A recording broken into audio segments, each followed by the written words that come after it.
Have fun. Thank you very much. Good morning, everyone. So, this is a quote from Shannon Veller, who wrote The AI Mirror. The artificial is not opposed to the human. To be an artificial thing is to be precisely of the human. To be an artifact, human-made and human-chosen. And I love that quote because it so succinctly sums up so much of the work we do at the New P&L Institute as well, thinking about the relationship between human and AI as we move into the fourth and deeply into the fifth industrial revolution.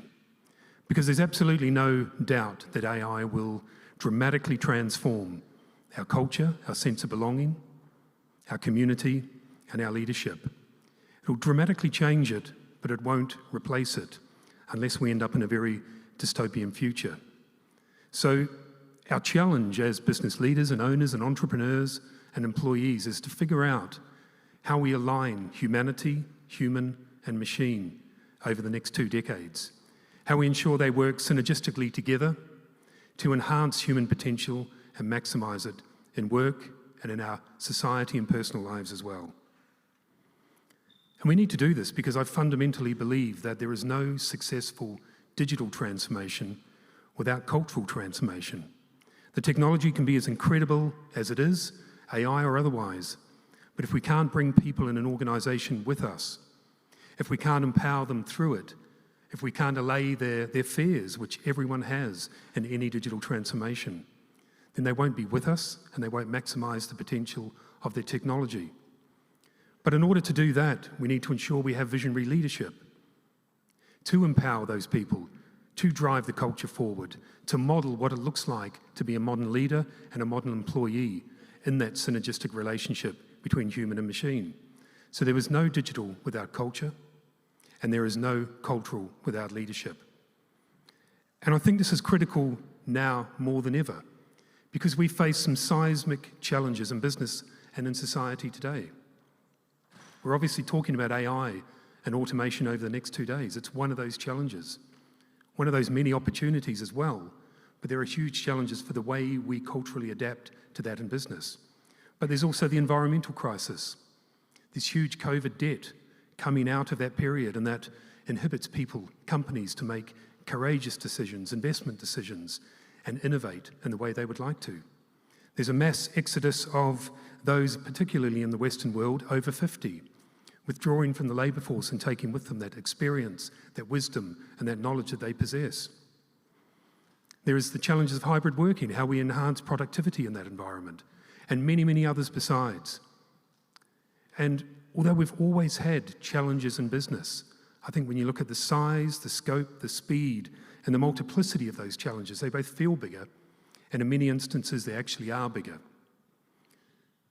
So in order to unlock or transform, take on those seismic challenges, and to unlock those tremendous opportunities that do lie within them, tremendous opportunities for more productive work, for better ways of living, for more intelligent cities, for better healthcare, we need to fundamentally change the way we think and act as leaders, as businesses, and employees. Because the thinking that got us to here, to this point, is simply not enough to take us into the fourth and fifth industrial revolutions. But technology alone cannot solve this problem either. What we need is a synergistic solution to the challenges we face, and a synergistic solution to unlock the opportunities that AI and other technologies open up for us. Human potential, human intelligence, intuition, creativity, curiosity, married with the incredible advances that AI and technology has delivered us. And as a result of the work we do with the New P&L Institute, the leadership and culture work we do, and the over 250 global entrepreneurs, tech leaders, opinion thought leaders that I've spoken to on the New P&L Principles and Leadership in Business podcast over the last 5 years, I believe there are 6 core pillars that we need to consider in our business across community, culture, and leadership in order to ensure that in this age of AI, we embrace and maximize human potential at work. So that's what I'd like to cover off over the next 10 minutes or so. What those pillars look like, what they mean for business, and how we can adopt them. So the first pillar is a leadership pillar. and that is enhanced self-awareness, which sounds pretty self-evident because we all think we're self-aware. But we have to start with leadership and self-aware leadership because everything starts with business as leadership. With leaders who are aware of their own fallibilities, who understand the impact of their words and their actions, and in the case of AI, understand the nuance of the relationship that is coming forth between human and machine. But there is a paradox, as I say, everyone thinks they're self-aware. And there's a great research report I read just recently. A group of organisational psychologists and management consultants came together and they created a set of leadership self-awareness criteria. They went out to a couple of thousand executives. They spoke to them first about their levels of self-awareness, whether they had the requisite levels. 90% or just over believed they had the requisite levels of self-awareness to lead effectively. They took the test, and the real figure was 15%.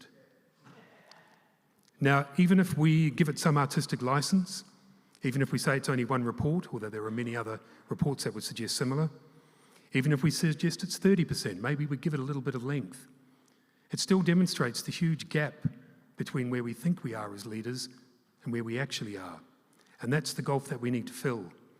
So my argument is always with leaders who I work with in business is that we need to work with someone externally to the organisation, someone who can help us cast a genuinely self-critical eye. It might be a mentor, might be a coach, might be a non-exec director, but someone who can cast a genuinely self-critical eye on whether we are leading or managing, whether we are guiding our teams or just directing them, whether we're inspiring them, genuinely inspiring them to put forth their innovation and creativity, or rather, is it all about us? Are we just ego-tripping?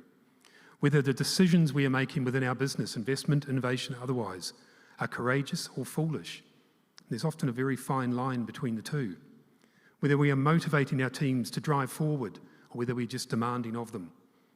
Whether we are genuinely empathetic, particularly to the point earlier, to the fear that employees will always have with any period of great change, or whether that empathy is contrived or even perceived as contrived, and whether we are having a genuine dialogue with our teams or whether it is actually just a monologue. And when we believe that we are in the former rather than the latter, that we are on the left rather than the right, we need to accrue the evidence to support that. Because when you start to accrue the evidence, you start to find the gap between the leader that you want to be and where you are at any given point in time on your leadership journey. The second pillar is community. And the first pillar of community is intergenerational knowledge tap, or turning on that intergenerational knowledge tap. We're on the periphery, on the edge of 5 generations in business at scale, from baby boomers right through to alpha. That's an incredible amount of innovation, inspiration, knowledge, wisdom, curiosity, diversity of thought, diversity of opinion. But so many in business are still locked in those generational silos. We might work together, but our thinking remains in those generational silos. And I firmly believe that the businesses that put in the formal and the informal processes to unlock that intergenerational knowledge, to turn on that intergenerational knowledge tap, will have a remarkable competitive advantage on all other businesses in their industry. Because there is such a wealth of information, as I say. But there's a key point here, because what often happens in these environments is people my age, in their mid-50s, sit down with a young person in business, and we spend a half an hour pontificating on our 30 years in business and how amazing our career is. It has to be a non-hierarchical structure where we can come together in pairs regardless of generation and cross-fertilise that wisdom, that curiosity, that creativity, innovation and knowledge to unlock and drive greater innovation within our business. And pillar 3 is the second community pillar, and that is contextual critical analysis. And what I mean by that is moving in our businesses from diversity to true inclusion, from faces to voices, to ensuring that all of those across the organisation that could and would and are and want to make a contribution to innovation are able to do that, that voices are listened to and acted upon, that we do, as I say, move from diversity of faces to diversity of voices within that organisation. And there's a critical reason we should do that anyway, but there's a critical business reason for it as well. And that is that the audiences that all of us in our businesses are trying to tap into are incredibly diverse. And to have a homogeneous group of individuals trying to create products for a diverse audience will just not work over the longer term. We need to move from diversity to inclusion to have that critical, contextual analysis of the innovation in the products we deliver. The fourth pillar is the first pillar of culture, and that is principled purpose at its heart. Usually when I put this slide up on the screen, there's always a few, I can't see you all out there at the moment, but there's a few eyebrows that raise, a few sighs in the audience around purpose, because there's a lot of skepticism around purpose in business. And I totally understand that. There's an industry built around it. Some people are doing amazing work, some people are doing terrible work, and it's discrediting it as a concept. But if you have any skepticism over purpose, I would ask you to do what I call a 180 reflection. And that is think about what a business without purpose looks like. So a business without purpose doesn't really know where it's going, doesn't have a full understanding of what it's trying to achieve or have a longer term vision. It's very ad hoc in its strategic approach. It's not very engaging in terms of compelling and encouraging and empowering its staff. So we end up with a lack of productivity, higher staff attrition, perhaps an apathetic culture at best, and a toxic one at worst. So if that's all of the signs of a business without purpose, then purpose in itself must be a good thing. So then the question is, how do we communicate purpose? How do we engage people in purpose? How do we maximize purpose's potential within an organization? Because I think that purpose is fundamental. It's a foundational element, one of the strongest assets a leader has at their disposal. It is the heart that pumps blood to the strategic, the commercial, and the operational arteries of that business. Purpose enables a leader to make courageous decisions when they're faced with a challenge or an opportunity in front of them. And it's a difficult decision to make. They turn back to their purpose to see whether that thing in front of them is aligned with the core purpose of the company, the core vision. And in times of difficulty, like many of us experienced through COVID and since, you turn back to purpose. You anchor your boat, your ship, your business in that purpose while you rethink, refocus, and rebuild. Because even great purpose-led businesses still go through times of trouble. But fundamentally, you know what you're here for, and you anchor your ship until the storm has passed. So I think the opportunity to innovate, to plan for the future, to understand where we fit into the future, AI or otherwise, is built on much more fragile foundations with our purpose at the heart of business. And this is a really important point, I think, on this, because so many people put this purpose right up here. But often that purpose is totally unachievable, so people don't buy into it. It creates inertia because it's too far-fetched.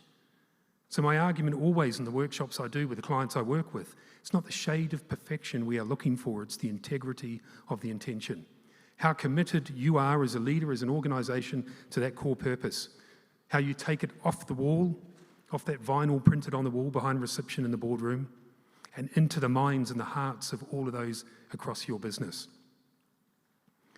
Because ultimately, innovation and great product innovation should be driven by a purpose and a vision of how a product creates a better world, not what a better product looks like in the world. We want to be making an impact.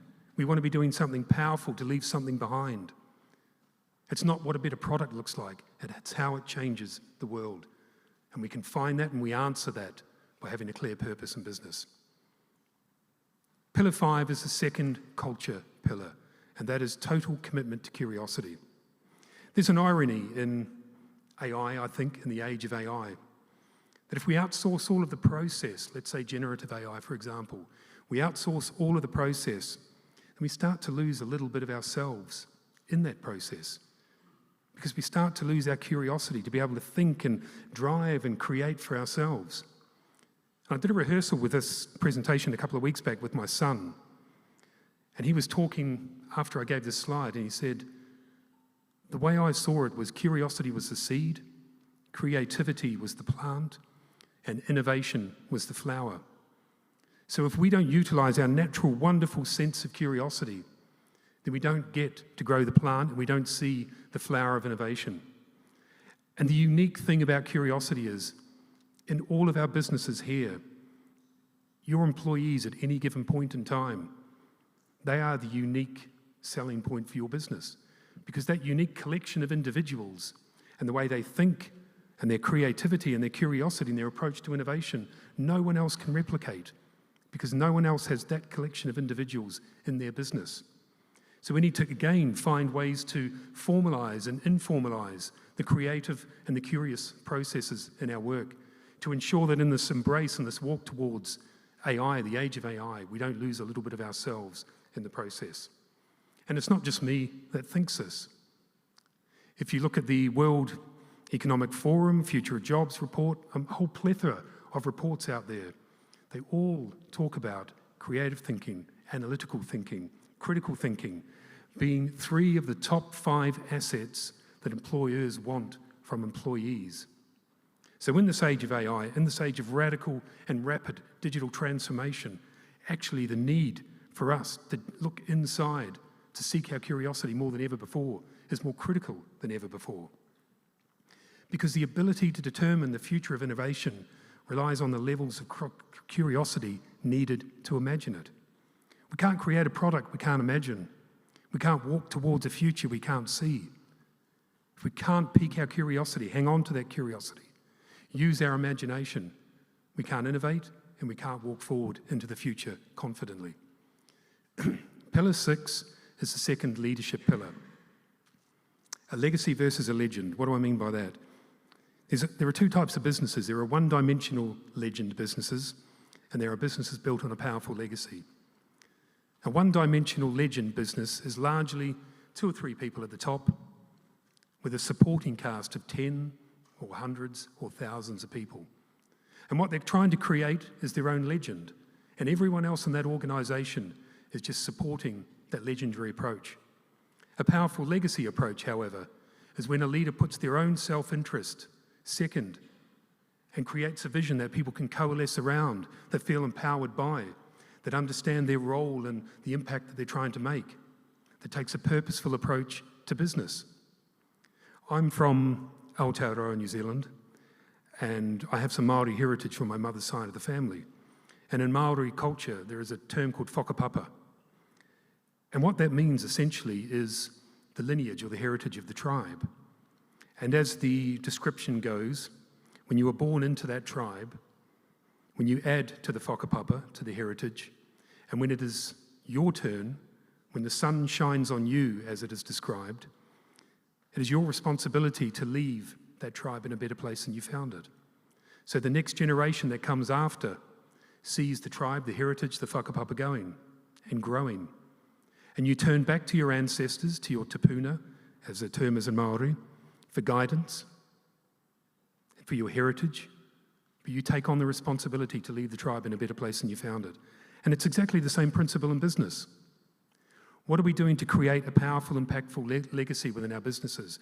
What are we leaving behind? It's got to be more than just interesting or great products. It's got to be those products that make an impact on the world, that make a change. And what are you leaving behind in your role, regardless of what that role is? How do you leave that business, that role, that opportunity better than you found it? So a powerful legacy starts from a place of serving. A one-dimensional legend starts from a place of taking. So how do we serve? How do we develop those products that change the world and make impact? And we saw the impact of one-dimensional businesses after COVID. Now, whether you subscribe to the terms great resignation, quiet quitting, and all of those things, what can't be denied is that millions and millions of people had the time through COVID, during lockdown, to actually think about the organisations they worked for. And they realised that they weren't part of a powerful legacy. They were just part of a one-dimensional legend. They were being asked to create someone else's story. So they woke up, and they got up, and they left. So just to cover off those 6 pillars and 3 areas again. Community, turning on that intergenerational knowledge tap, bringing together those 5 generations of people within business to unlock that incredible innovation, wisdom, creativity, curiosity, inspiration, exhilaration that exists across all of those generations. Contextual critical analysis, moving from diversity to inclusion, from faces to voices. Tapping into everyone's opinion within that organisation who wants to contribute to the innovation process, to try and understand where that product can evolve even more than it is. Leadership, enhanced self-awareness. Not giving in to the paradox of believing we're self-aware, but trying to figure out where we're not, how we can improve, how we understand the nuance of the workings between man and machine, woman and machine, human and machine. And building that powerful legacy.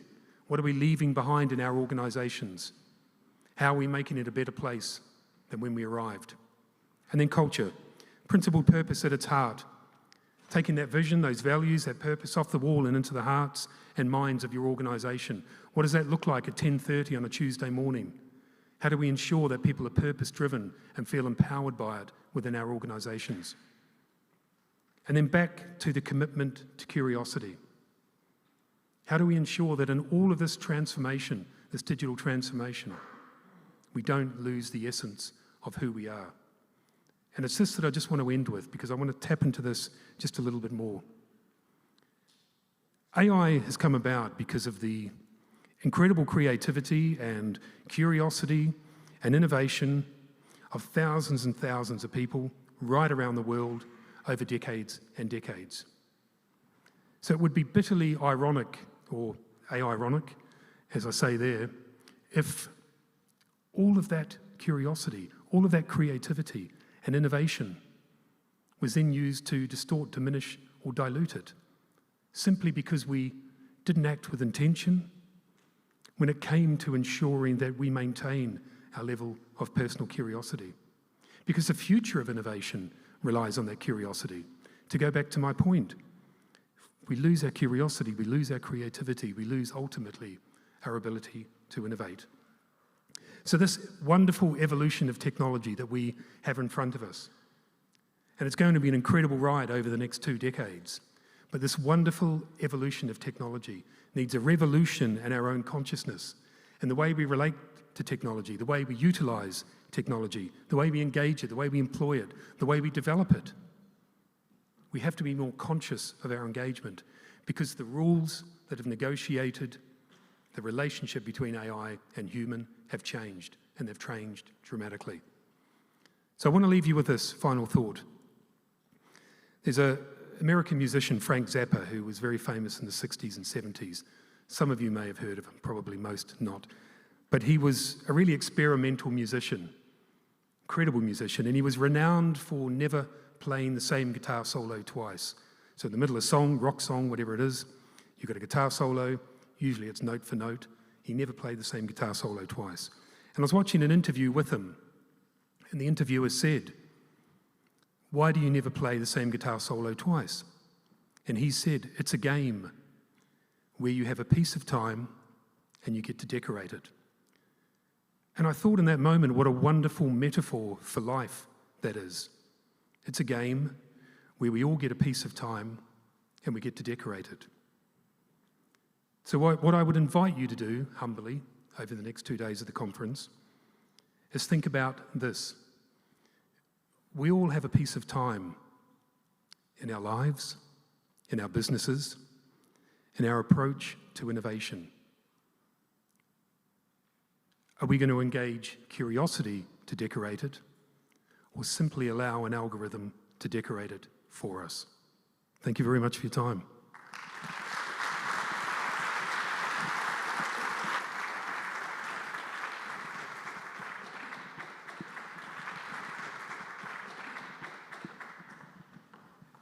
Thank you very much, man. Great talk, man.